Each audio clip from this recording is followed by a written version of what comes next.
అందరికీ నమస్కారం అండి. ఈ వీడియోలో పువ్వొత్తులు మరియు కుంభవొత్తులు ఎలా చేయాలో చూసేద్దామండి.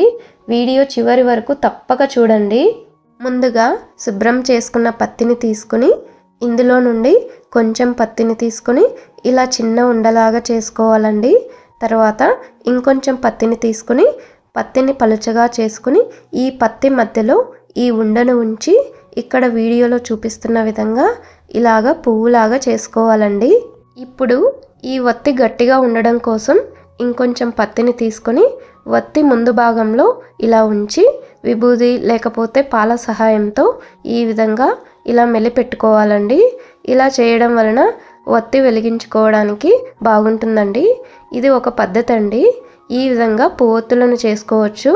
ఇంకో పద్ధతిలో పువ్వొత్తులు ఎలా చేయాలో చూసేద్దామండి. ముందుగా కొంచెం పత్తిని తీసుకొని ఇలా సమానంగా ఉండేలాగా చూసుకొని ఇలా రెండు కొనలను దగ్గరగా తెచ్చుకొని ఇలా మెలి పెట్టుకున్నామంటే పువ్వొత్తి రెడీ అవుతుందండి. ముందు చేసుకున్న పువ్వొత్తి లాగానే ఈ ఒత్తికి కూడా కొద్దిగా పత్తి తీసుకొని ముందు భాగంలో విభూది లేకపోతే పాల సహాయంతో ఇలా మెలి పెట్టుకోవాలండి. అంతే అండి. ఈ విధంగా మనం పువ్వొత్తులను సులువుగా చేసుకోవచ్చు.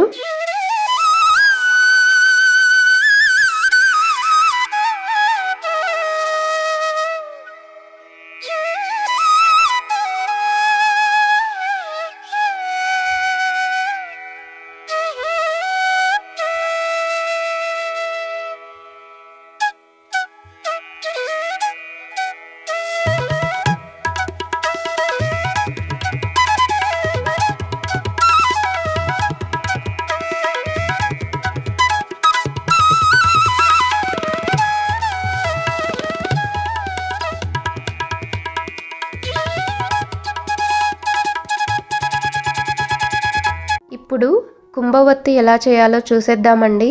ముందుగా కుంభవొత్తి చేసుకోవాలంటే పువ్వొత్తులను చేసుకోవాలండి.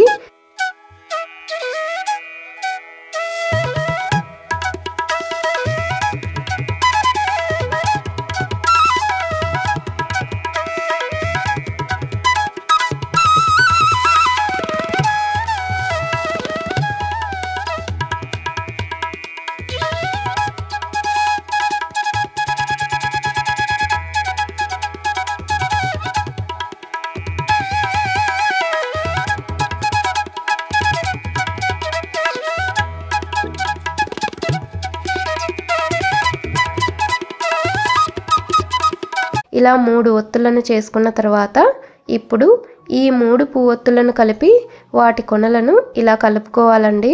తర్వాత కొద్దిగా పత్తిని తీసుకొని విభూది లేకపోతే పాల సహాయంతో ముందు భాగంలో ఈ విధంగా ఉంచి మెలి పెట్టుకోవాలండి.